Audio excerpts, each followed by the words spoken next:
자, 오늘 12월 2일입니다. 시장 정리 같이 한번 가보도록 하겠습니다. 사실 이제 미국이 좀 조정을 받는 모습이 일단 있어서 시장이 약간 좀 불안하다 이렇게도 얘기가 나왔었는데, 사실 뭐 시장 크게 뭐 조정 받은 건 아니고요. 오늘 리스크라고 얘기를 했던 부분은 뭐 이런 부분이 아닌가 이렇게 생각은 일단 해봅니다. 이번 12월 첫날 주식시장 분위기는 주식시장의 분위기가 좀 냉각되었다. 일단 대해서 이제 S&P 500이 0.53% 정도 조정을 받았고, 나스닥은 0.38% 정도 조정, 다우도 0.9% 정도 조정을 받았고, 러셀 지수는 1.25% 정도 조정을 받았습니다. 지금 보면은 많이 밀리고 난 다음 전부 다 좀 회복을 해주는 그런 모습도 일단 있었기 때문에 단순히 뭐 차익 실현 아닌가 이렇게도 얘기는 나오고 있는 그런 상태예요. 지금 우리가 하나 체크를 해봐야 되는 부분들 중에 하나가 부분인 것 같은데, 어떤 부분이냐 하면 그것도 괜찮네요. 지금 미국의 10년 만기 국채 수익률이 좀 많이 올라가고 있다라고 하는 부분이 일단 있었고, 이 부분은 지금 보면 최근에 좀 꾸준히 올라가고 있는 모습이 좀 보입니다.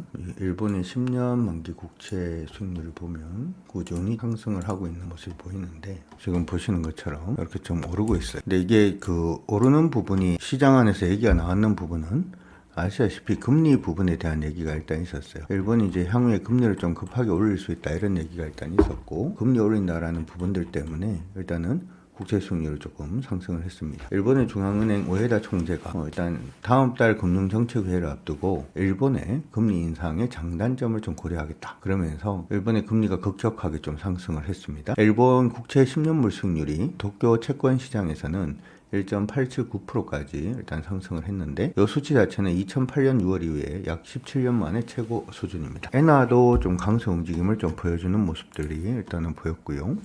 환율 한번 보도록 하죠. 엔달러도 좀 강세로 이렇게 방향성을 잡아주는 모습이 일단은 나타났습니다. 그래서 시장 안에서 이러면은 엔캐리 트레이드 자금, 다시 말해서 일본이 예전에 이제 금리가 마이너스 금리였던 적이 있었잖아요. 마이너스 금리였을 때 일본이 마이너스 금리였을 때, 그러면 당연히 일본에서 돈을 빌려서 일본 엔화로 돈을 빌려서 달러로 투자를 하면 여기 이제 엔저에다가 금리도 저금리다 보니까 당연히 그냥 이익이 생길 수가 있겠죠. 그렇죠? 이렇게 이익을 따지는 걸 엔캐리, 엔을 캐리해서 이득을 얻는 거다라고 했는 부분이 일단 될 거고, 이 자금 자체가 지금 미국 쪽으로도 많이 유입이 되고 있습니다. 유입되어 있는 상태예요. 근데 아까 얘기할 때 엔화도 강세로 가고 약세였을 때 이게 통용이 되는데, 엔이 강세로 가고 금리도 올려버리면 이전에 투자했는 부분이 회수가 될 가능성이 높죠. 회수가 된다는 얘기 자체는 미국에 넣어놨으니까 미국을 달러를 팔고 엔을 사서 회수가 이제 들어오는 게 되는데, 이런 걸 보통 회수가 들어오면 엔캐리 트레이드 자금이 회수가 되면 일반적으로 유동성상에 좀 이렇게 좀 안 좋은 영향을 좀 미칩니다. 그런 부분들 때문에 시장이 조금 불안했다 이렇게 지금 얘기는 나오고 있는데, 개인적으로 저는 크게 의미는 없다 이렇게 생각을 합니다.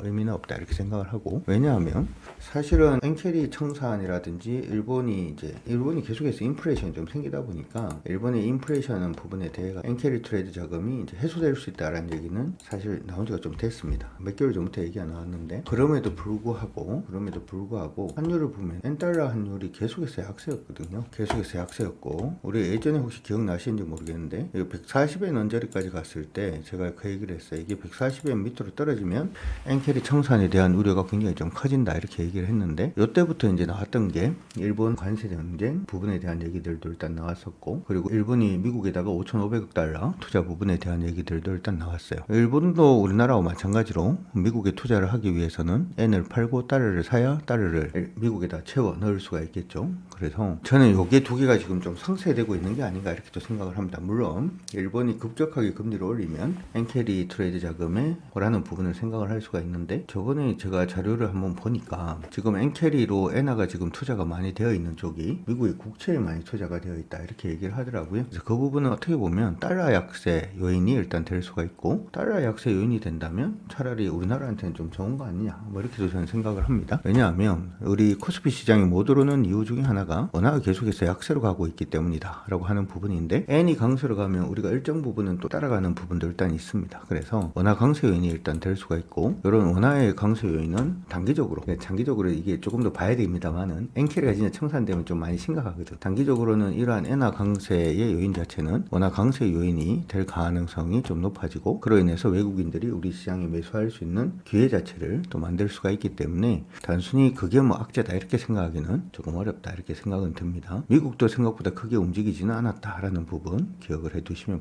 봐주시면 될 것 같습니다. AI 칩의 버블 관련돼서도 얘기가 조금 나왔는데요. 어제는 시장에서 엔비디아가 강세 움직임을 좀 보였습니다. 1.65% 정도 강세인데 지금 보시는 것처럼 여전히 하락 추세 내에 지금 위치를 하고는 있습니다. 엔비디아 관련해서 뉴스들이 좀 불안한 뉴스들 중에 하나가 구글이 자체 개발한 TPU 칩 이걸 메타에도 공급을 하고 딴 데도 공급한다 뭐 이런 얘기들이 나오고 있죠. 그래서 일부 증권사에서는 칩 부분의 경쟁이 이제 본격적으로 직면했다 이렇게 얘기를 하면서 엔비디아의 목표 주가 낮추는 그런 모습들도 일단 있습니다. 근데 대부분은 이제 엔비디아는 저평가되어 있다 이렇게 지금 얘기를 하기도 했었고, 일론 머스크 같은 경우에도 지금 시점에서는 엔비디아가 가장 확실하다 뭐 이렇게도 지금 얘기가 나와 있는 상태입니다. 왜냐하면 아직까지도 엔비디아가 이 시장의 대부분을 차지하고 있기 때문이다 이렇게 얘기들을 하고 있는 그런 상태인데, 저는 이제 시장이 쪼개지는 부분은 어쩔 수 없다 이렇게 생각은 해요. 시장이 쪼개지는 부분은 어쩔 수 없다 이렇게 생각은 하고 있으니까 그렇게 여러분들 기억을 해두시고 봐주시면 좋을 것 같고, 저는 여전히 뭐 엔비디아가 많이 밀려서 추세 전환하면은 뭐 매수는 가능하지 않을까 이렇게 생각은 드는데, 장기 투자 종목으로는 엔비디아는 저는 약간 좀 물음표입니다.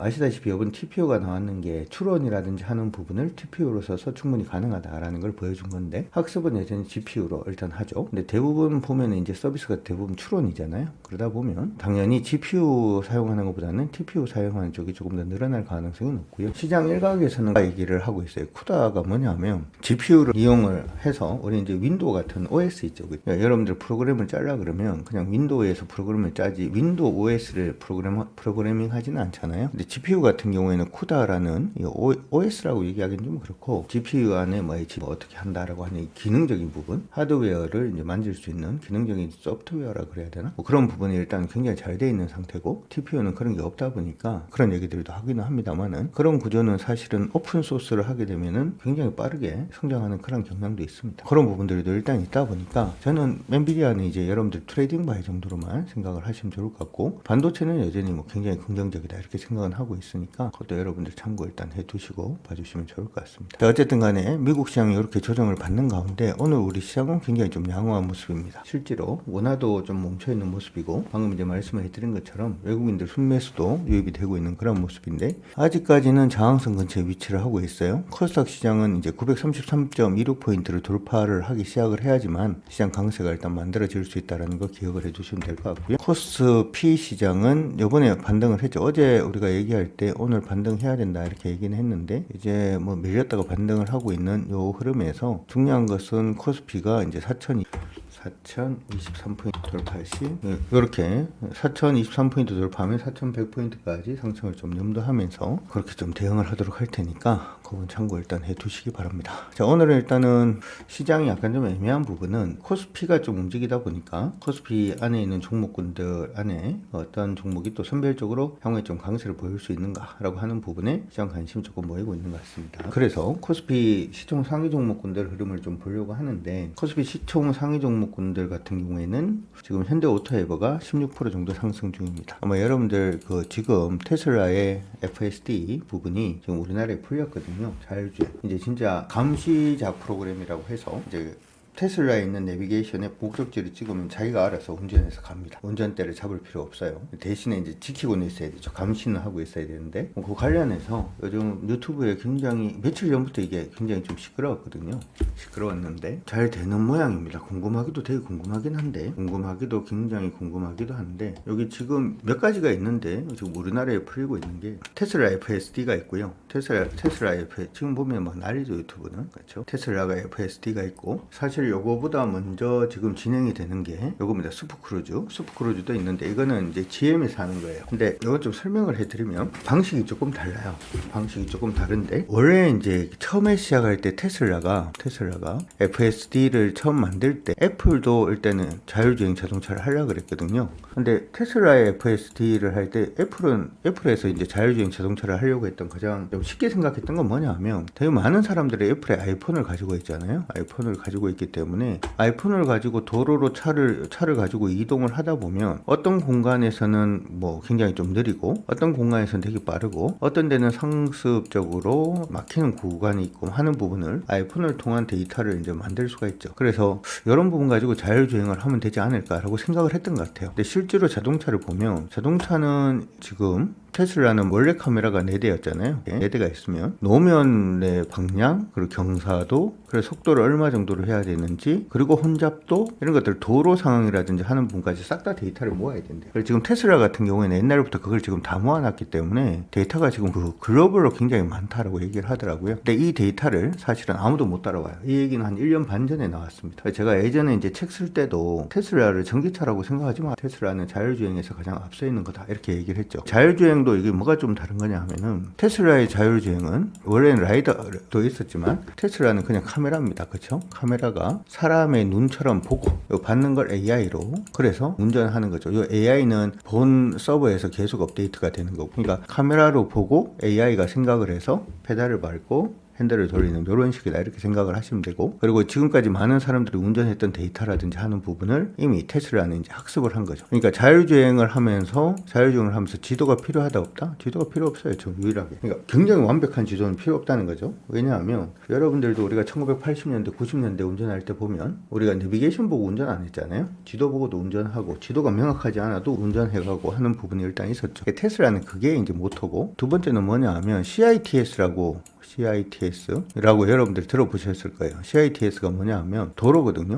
지능형 도로망. 그러니까 이게 지능형 도로망이 있고, 그 다음에 정밀 지도를 가지고, 여러분들이 지금 카카오 앱이라든지 아니면은 요즘은 티맵도 되는 것 같은데 딱 이렇게 가다 보면 신호등이 이렇게 딱 서 있잖아요. 빨간색 불, 파란색 불 이렇게 켜져 있죠. 근데 테슬라는 요게 파란색 불이 켜져 있다가 빨간색으로 불이 켜져 있다가 파란색으로 바뀌면 그냥 가는 거예요. 이걸 보고 가는 겁니다. 근데 카카오라든지 이런 정밀 지도를 하는 데는 어떻게 돼 있냐면 차가 이제 사거리에 섰잖아요. 사거리에 서면 내비 보면 신호등에 32, 31, 31 이게 막 이렇게 적혀 있죠. 그러다가 여기 내비게이션에 파란불로 딱 바뀌잖아요. 그거를 이제 차가 인식을 해서 가는 방식이 있어요. 그러니까 완전히 카메라에 이걸 갖다가 갈 거냐, 아니면 CITS라든지 아니면 이런 정밀 지도라든지 하는 부분하고 같이 엮어서 하느냐, 요거의 차이거든. 근데 테슬라는 완전히 카메라로 가는 거고, 대부분의 자율주행은 이거 같이 엮어서 이제 가는 건데 이게 한계가 있다는 거죠. 그래서 아까 우리가 봤을 때 여기 GM 같은 경우에도 아까 자율주행 얘기했을 때 GM 같은 경우에는 그래서 우리나라에 돈을 들여서 따로 정밀 지도를 만들었어요. 우리나라가 이제 지도 유출이 안 되는 국가다 보니까. 그래서 근데 정밀 지도는 그러면 모든 나라의 정밀 지도를 다 만들어서 이걸 한다는 것도 말이 안 되죠. 시장 안에서는 전문가들은 보통 어떻게 보냐 하면 자율주행은 그냥 테슬라 거다. 아마 테슬라가 이제 그 보면 꼭 우리 안드로이드 폰 이거 할 때 안드로이드를 배포를 하면 삼성이라든지 오포라든지 화웨이라든지 뭐 이런 스마트폰 하드웨어 만드는 회사가 거기에 OS를 가지고 와가지고 로열티를 주고 그렇게 스마트폰을 이제 쓰잖아요. 그런 OS를 할 거다. 그래서 뭐 그런 식으로 갈 거다. 이렇게 지금 얘기를 합니다. 저도 이제 현대가 테슬라하고 협작을 하지 않을까 이렇게 생각은 하는데, 그렇게 따지면 현대오토에버는 그렇게 크게 의미는 없습니다. 제가 이제 HL 만도라고 하는 거나 지금 현대오토에버는 여러분들 트레이딩 정도로만 일단 봐주시는 게 좋을 것 같고, 실질적으로 자율주행 부분에 과실을 따먹기는 사실 좀 어렵지 않나. 앞으로도 뭐 뉴스 프로는 찾아봐야 될 것 같긴 합니다만은, 어찌되었든 현대오토에버가 오르는 부분은 그런 부분인 것 같다. 이렇게 생각이 일단 들고요. 단타로만 보시는 게 좋을 것 같아요. 두 번째는 삼성 에픽스홀딩스는 반등 중이고요. SL일렉트릭 반등 중이고, 우리 금융지주가 좀 묘하게 올라갑니다. 이게 이제 뭐 채권금리가 올라가기 시작을 하면 기본적으로는 은행 이자가 올라가죠. 은행 이자가 올라가기 때문에 거기에 대한 기대가 뭐 부분도 있는 것 같아요. 묘하게는 지금 추세 잡고 일단 올라가고 있는 모습인데 어떻게 생각을 하시면 되냐 하면, 여기 올라가는 추세 있잖아요. 요거 붕괴되기 전까지 그냥 홀딩 하시면 될 걸로 보입니다. 이탈하면 팔았다가 다시 보는 게 좋을 것 같으니까 그렇게 참고하시고요. KB금융, 그 다음에 현대일렉트릭, 현대차 올라갑니다. 현대차 올라가고, 이것도 좀 묘한 게 지금 엔비디아가 올라가고 뭐 이런 얘기들을 막 했는데 결국은 우리나라에서는 반도체가 눈에 보이질 않아요. 오늘 시총 상위 종목군들, 강세 보이는 종목군들을 보면 그게 특별하게 눈에 안 보여서 그건 조금 안타까운 부분이 아닌가 이렇게 생각이 들고요. 하나 특징적인 부분으로 보자면 오늘 SK하이닉스가 추세를 전환시키려는 노력을 하고는 있습니다. 좀 완벽하지는 않은데 가격이 55만 9천 원을 넘어서는 모습 보이면, 그쵸? 한번 저항받았던 이 저항선 돌파하고 그러고 난 다음에 첫 번째 저항받은 가격권을 지금 돌파를 못했는데 56만원 정도까지 올라가면 다시금 위로 추세를 잡고 올라갈 가능성이 좀 높지 않을까. 지금 이 추세에서 못 그쵸? 56만원 넘었으면 이 추세가 꺼지게 되고 그러면 위쪽 방향으로도 좀 봐줄 수 있을 거라 보이니까 참고 일단 하시면 돼요. 코스닥 종목도 한번 보도록 하죠. 코스닥 종목도 오늘 프로티나, 태성, 오름테라피틱스, 로켓 헬스케어 같은 종목군도 오늘 상승 중이고요. 3년도 오늘 상승 중이고 벤치질의 로보티즈 오늘 올라갑니다. 로보티즈는 저번에 이제 가격이 한번 멈췄는데 좀 위에서 멈췄다. 그쵸? 아쉽죠?